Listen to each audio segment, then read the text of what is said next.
Good morning. This is Gary Sly, and this is the Legacy of Handmade Objects. It's January the 22nd, 2024. I believe this marks my 4-month anniversary and working on YouTube videos. So if you've watched them all, you've wasted about 4 hours so far. I really do find it remarkable that even though maybe on a Monday afternoon when I'm through, I don't know what I'm going to do the next week, events and activities around me kind of lend themselves well to the next episode. So I pretty much always know what I'm going to be doing as I move forward. Today's episode is entitled Remembrance. And I've got some nice pieces here that have been working on, a couple works in progress and a finish.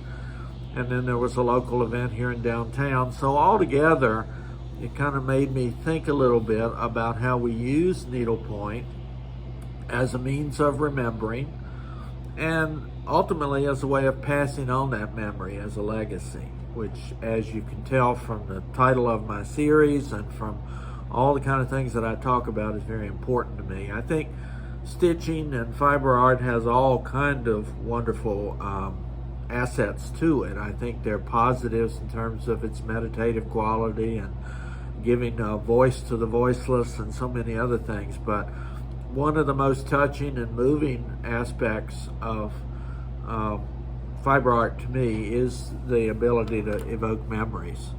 And there's so many times when I look at a piece from the past, or I look at a piece that I have from a deceased family member, and I'm brought back to the time when I was able to spend time with them. I did make a finish over the last few weeks. This is a commission piece that I've been working on for some time. Mrs. Davenport is a friend of mine, and she's given me some nice things here in the shop to sell as she has gotten out of the needlepoint business. But she asked me to complete this Navy emblem for her friend Ed, and I've done that, and I've gotten it framed, and it's all ready to deliver to Miss Davenport over the next couple weeks. I'm sure that many of you have seen these kind of insignia and maybe have stitched them yourselves. My friend Barbara was telling me that that was one of the first pieces that she ever stitched, was one of these Navy emblems for her father. And she made sure that he was buried with that emblem, and it was that important to her and to him that he have that. So a lot of time we want to honor the service of those who've been in the military and do projects like this that help us and them to remember that service. Makes me think also of a friend of mine, Kathy, who's part of our Embroidery Guild family here in Florida. She was telling me that her mother-in-law, when her father-in-law was in World War II, created a cross-stitch piece where she marked all the different places that he was at in Europe. I haven't seen the piece, and maybe someday I'll be able to get a picture of her to bring it in and have us look at it. But think about what a remarkable piece of history and a remarkable legacy that is, as she was at home waiting for her soldier boy to come back home from World War II. Whenever she found out that he had moved to a new location, she did some stitching to mark the progress of his history in the war. I'm going to be talking a good bit about World War II today, and that's a wonderful way that one person used to kind of create those memories. It was probably very therapeutic for her at the time, but the lasting effect of it is even greater. My own grandfather served in World War II in the Battle of the Bulge, and was there with the Allied troops when they liberated some of the concentration camps, and when they raided Hitler's villa, where he had so much famous artwork on display that he had stolen from Jewish families and others in Europe. So I have a personal remembrance of what my grandfather used to tell me about World War II. Another project that I'm working on, and this is a long-term one because it's a big one, is a project that I was asked to participate in called Stitching the Situation. Stitching the Situation is an attempt to chronicle the terrible pandemic that we have all experienced. And you can see here that I've got a great big piece to work on. I was actually assigned October 21st of 2020. And on that day, a little over 1,100 people died, and something like 60,000 new cases were identified in the United States. These squares are being done by people all over the country, and eventually they'll be strung together and be part of a mural. And you could compare it in some ways to the AIDS quilt that was put together in memory of those who died of AIDS during that terrible epidemic. This stitching has very strict requirements. You can see the red square here. That the number of squares there represents the number of people who died on that date in 2020. And as I said, it's a little over 1,100. The only thing you can do in that square is use other shades of red. And so I'm going to, at some point, actually put the number of those who died on that date. The blue, or the larger section, which will eventually be all blue, and you can only use blues in the larger portion, represent the new cases that were identified in the United States, a little over 60,000. So far, I've put the date, I've put the number of new cases worldwide, the top 40 million cases worldwide on that date in late October of 2020. I made a design myself of a face mask, since that's certainly one of the memories we will keep of that date. And somebody else had begun work on this square, and they had put a skull down on the bottom. I decided to make it kind of a Day of the Dead sort of a design. And finally, up here, you can see I'm working on the design of a slide with a representation of the COVID virus itself. I think in some ways this project is a little controversial. Some people don't want to remember the epidemic, the pandemic. But I think that's the very point of this project, is that if we forget it, then when in a lot of ways we will have forgotten the people who died and the people who suffered during that time. There are those that argue that if we had a better collective memory of the last time we had a pandemic, which was in 1918, we might have been a little better prepared, at least as a culture, to deal with this one.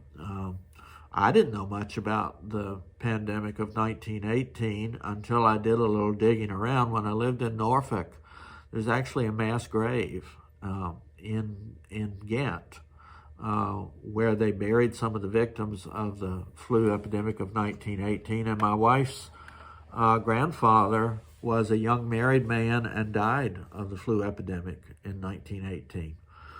So here's a place where stitching is part of the remembrance, and hopefully down the road the legacy will be valued. I understand that for some people it's not something they really want to remember today. I saved my video for the end of the broadcast today, so you can look at some of these images again. But I want to mention a local event that occurred here this weekend, and that's what gets me back into World War II again. 80 years ago to the day, yesterday, Sunday, January the 21st, a young man from Leesburg, Franklin P. Hall, Staff Sergeant Franklin P. Hall, was shot down over France. Everybody in his plane was killed. His remains were not identified or located at the time, and those remains were placed in a mass grave kind of situation in France. All these 80 years later, as the military continues to try to identify remains of fallen soldiers, they did some DNA testing and they were able to identify his remains. So our community over the last couple of days, over the weekend, honored Staff Sergeant Hall. His casket lay in state here in town. There was a procession yesterday, and his remains were buried with a full military honor state funeral yesterday. One of the things that struck me, though, I did go and walk through and pay my respects and view the casket and his Purple Heart and some of the artifacts that were there. There was a beautiful needlepoint Army symbol there right next to the casket that someone had done. I'm not sure if I didn't get that to find out the story. I'm not sure if it was done for him specifically or if it was just an artifact that somebody had, but it's again a way that somebody wanted to pay tribute and to remember, and it was important enough that of the few artifacts that were on display as we honored Staff Sergeant Hall, it was there. So, kind of all those things came together and made me think a little bit more about what stitching means as we try to remember and as we try to pay remembrance for often people who have gone before us. I've mentioned before this wonderful book called Threads of Life by Claire Hunter, and I also threatened or mentioned that at some point I was going to come back to it. I joke and say that if I could have written the perfect book, this is what I would have written, but I couldn't do it. It took Claire Hunter to do that. But there's so many images and so many scenes in here that draw me into a greater appreciation for what we do as fiber artists. I'm going to read a passage. Somebody told me a couple weeks ago they'd like to hear me read. I'm not sure if that was sincere or not, but but I'm going to do a little reading today from Claire Hunter's chapter on loss, and then at the end make some references and some discussions about this wonderful story. So indulge me for a few minutes here while I read a passage from Claire Hunter's Threads of Life. Esther Niesenthal Krinitz knew only too well the cost of war. Born a Jew in the tiny village of Minsk in Poland, home to just a dozen families, her childhood was shaped by local rural life, tending geese, swimming in the river, going to market, taking part in the rituals of her Jewish faith, the celebrations of Shabbat, Rosh Hashanah, and Passover. At 9, she learned to sew, taught by the local dressmaker. In 1939, when Esther was 12 years old, Nazi troops arrived at her village. Her grandfather was dragged from his house and badly beaten. His beard, a symbol of his faith, was cut off as a sign to other Jews in the village that their race, their religion, was despised by their oppressors. The troops set the villagers to work. They depleted their food stock by commandeering food for themselves and forbidding the care of livestock. When Esther's family were preparing for Passover with the table set with special dishes, 2 soldiers came to the house and, incensed by the show of a Jewish ceremony, tugged the cloth from the table, sending its dishes smashing to the floor. On discovering a goose that her family had kept hidden in readiness for the feast, they killed it. But there was worse to come. In 1942, the Gestapo arrived in the village at dawn. They marched Esther's entire family in their nightshirts under gunpoint to the river, lined them up, and raised their guns. Neighbors pleaded for their lives, and they were saved. There were dawn raids when she and her family had to run and stay hidden in the woods. She was struck in the face by a soldier's rifle when he didn't think she had raised her arms high enough when he had ordered her to do so. Then the day came when the Gestapo ordered all Jews to leave the village and join the wagons going to the station at Krasny. Those who disobeyed their orders would be shot. Esther disobeyed. Unlike her parents, who believed they were being sent to a Jewish ghetto, Esther was convinced that the journey would end in imprisonment in a concentration camp and possibly death. She persuaded her parents to let her and her younger sister, Mania, find a different means of escape. On 15 October, they bid goodbye to their parents, brothers, little sisters, aunts, uncles, and 5 cousins. Esther was only 15 years old and Mania 13 when they became fugitives. They never saw their family again. The girls masqueraded as Polish Catholics, changed their names to Josephine and Maria, and hid in attics protected by courageous people, and they survived the war. After liberation in July 1944, Esther went in search of her family. She visited the concentration camp in Majdanek outside Lublin, where she thought they might have been taken. She saw the small hills of shoes and heard about the massacre at nearby Krapeki Forest, where 18,000 Polish Jews were killed in November 1943. She joined the Russian and Polish army as it made its way through a landscape hung with the rotting bodies of German soldiers. She married, gave birth to a daughter, and immigrated with her husband to America in 1949 at the age of just 22. We know this story because Esther sewed it down. She couldn't write. Writing would not have captured as vividly the pictures she had held in her mind through time.